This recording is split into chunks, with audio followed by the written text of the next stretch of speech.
નમસ્તે દર્શક મિત્રો, આજે હું લઈને આવ્યો છું એક ઇન્ફોર્મેશન ઘૂંટણ માટેના ઓપરેશનની. તો મિત્રો, અમને ઘણા દર્દીઓ આવીને પૂછે છે કે સાહેબ, અમારે આખું ની રિપ્લેસમેન્ટ નથી કરાવવું, અડધું ની રિપ્લેસમેન્ટ કરાવવું છે. તો લાવો આપણે જાણીએ કે આ અડધું ની રિપ્લેસમેન્ટ શું છે. એ પહેલા તમને નાનકડી માહિતી આપી દઉં. હું પોતે છું, નમસ્તે મિત્રો, હું પોતે છું doctor Tirth Vyas, Amrut gynaec and orthopaedic હોસ્પિટલમાં joint preservation and arthroscopy surgeon તરીકે કાર્યરત છું.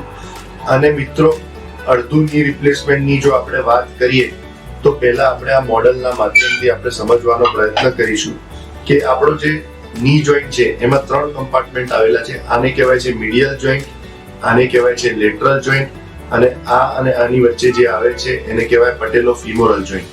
હવે જ્યારે આખો સાંધો નથી બગડેલો હોતો, આપણે જોઈએ કે આખો સાંધો જ્યારે ના બગડેલો હોય અને ખાલી અડધો સાંધો બગડેલો હોય કે મીડિયલ જોઈન્ટ કે લેટરલ જોઈન્ટ, તો એવા કેસમાં આપણે અડધું ની રિપ્લેસમેન્ટ, પાર્શિયલ ની રિપ્લેસમેન્ટ કે માઇક્રોપ્લાસ્ટી નામની સર્જરી આપણે કરી શકીએ છીએ.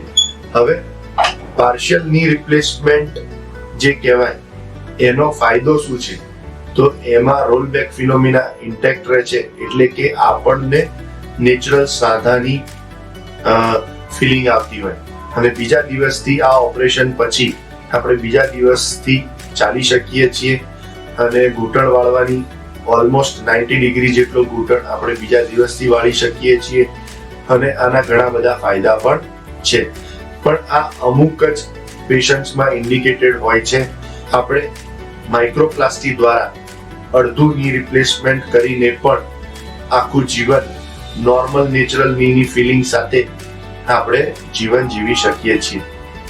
આના રિલેટેડ તમને માઇક્રોપ્લાસ્ટી કે પાર્શિયલ ની રિપ્લેસમેન્ટ રિલેટેડ તમને કોઈ પણ પ્રશ્ન હોય તો તમે અમને કમેન્ટ સેક્શનમાં લખો.